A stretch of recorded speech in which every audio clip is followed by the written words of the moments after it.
Diana Francis স্পেন্সারকে মনে আছে? Princess ডায়ানাকে মনে আছে নিশ্চয়ই, তার কথাই বলছি। তার মৃত্যু হয়েছিল কিভাবে বলুন তো? মিডিয়ায় আমাদের মনে এর পেছনে নানা তত্ত্ব জন্ম নিয়ে আছে, কিন্তু আপনি আমি সবাই জানি পাপারাজ্জিদের ধাওয়া খেয়ে কার অ্যাক্সিডেন্টে মৃত্যুবরণ করেন সাবেক প্রিন্সেস অফ ওয়েলস ডায়ানা। তো এই পাপারাজ্জিরা কোন পাপের পাপী? পাপারাজ্জি ইতালীয় শব্দ, এর এক বচন পাপারাজ্জো।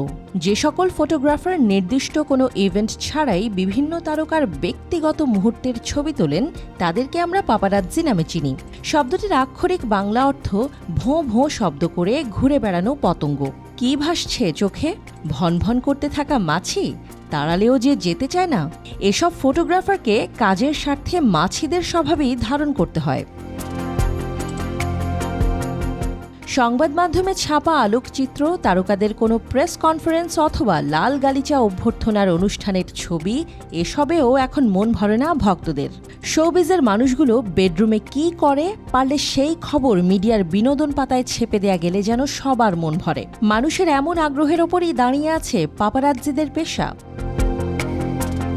ফটোগ্রাফির জন্য শক্তিশালী ক্যামেরা তো লাগেই, পাপারাজ্জিদের আরও লাগে মোটরসাইকেলের মতো দ্রুতগতির বাহন। মোটরবাইক ছাড়া সেলিব্রিটিদের ধাওয়া করবে কিভাবে? হলিউড থেকে বলিউড একই উপায়ে ফিল্ম স্টারদের ছবি শিকার করে পাপারাজ্জিরা। কাজের বাইরে একটু নিজের মতো করে থাকতে কোনো সেলিব্রিটি গেছেন কোনো রিসোর্ট বা ট্যুরিস্ট স্পটে, এই নিজের মতো থাকার 12টা বাজাতে আছে পাপারাজ্জি। তারকাদের কোন অবকাশ যাপন কেন্দ্র পছন্দ তা গোয়েন্দাগিরি করে বের করে সেখানেও তাদের খেয়াল রাখা চাই, কারণ সেখানে এক তারকাকে অন্য আরেক তারকার সঙ্গে রোম্যান্টিক ভঙ্গিতে ক্যামেরাবন্দি করতে পারলেই ব্যাস। এই তো সুযোগ একটা গোপন প্রেমের গুজব ছড়িয়ে বেশ মোটা অঙ্কের টাকা ম্যানেজ হয়ে যায় মিডিয়া থেকে। পাপারাজ্জিদের কাজ এখন আর শুধু রোম্যান্টিক ছবি বিনা অনুমতিতে তোলার মধ্যে আটকে নেই।